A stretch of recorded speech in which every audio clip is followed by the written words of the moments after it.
Namaskaram. Thank you, Taraji. Janani Janma Bhumischa Swargadapi Gariyasi.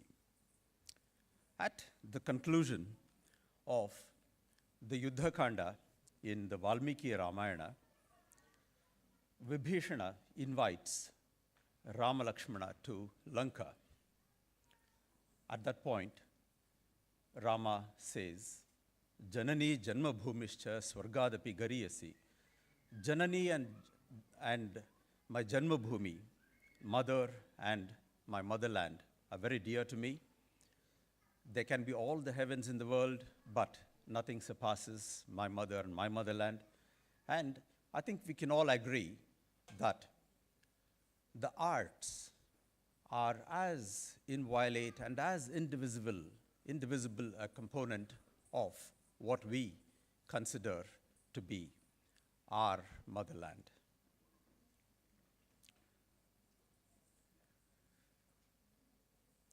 As Taraji mentioned, we have 7 pieces of dance today, the Saptamatrikas, if you will. Without wanting to repeat what Taraji mentioned, it does traverse the span of time, from the divine feminine to the mythology of the Mahabharata, from Mirabai's devotion to the power of Kannagi, the emancipatory Savitribai Phule, to the environmental movement spawned by Salumarada Timmakka, finishing with the modern women as showcased by the scientists of ISRO. These will be presented in different dance styles of India by luminous dancers who bring a rare power and artistry to their storytelling. The first piece will be a representation of Shakti, the divine feminine, the Mahishasura Mardhini. A preamble, if I may.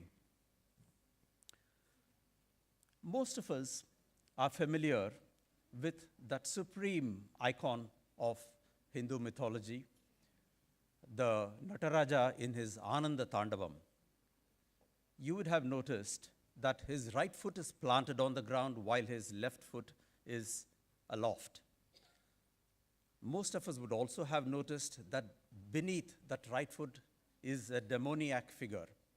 In Sanskrita, it's called the Apasmara.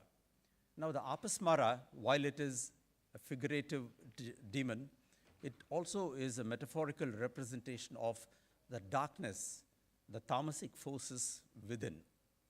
And the metaphorical representation of the Ananda Tandavam is where good, as represented by Shiva, suppresses evil, as represented by the Apasmaram. The metaphor there is the Apasmara represents all the things that are bad within us, typically kama, krodha, lobha, moha, madha, matsarya, the sexual impulse, anger, greed, attachment, pride, and jealousy. While the legend of Mahishasura Mardhini includes the slaying of Mahishasura by the goddess in her fearsome aspect, it is in truth a powerful metaphor for the Shakti, for the feminine's role in our lives to keep the latent darknesses at bay. Indeed, there are several Shakti Peethams dotted all over the Indian subcontinent. The item being presented today in Mohiniyattam is featured on the Bhagavati of the Patupura temple in Kodungalur in Kerala, one of the several Shakti Peethams. The music is in the specifically Malayalam Sopanam style, which predates Carnatic music. Interestingly, the site of Kodungalur has a link to another piece being performed later, that of Kannagi, but more of that later. An enduring feature of Mohiniyattam is the distinctive percussive beat of the Edika. The lyrics of this piece span the essence of Bhadrakali, from Suhasini, the one with the winsome smile, to Shakti Swarupini, the embodiment of the divine feminine, to the warlike Bhadrakali, readying for war. I present to you Bindu Rajendran, commencing today's anthology, with the Mahishasura Mardhini in the Mohiniyattam style. And may I request that the stage lights be dimmed for the commencement.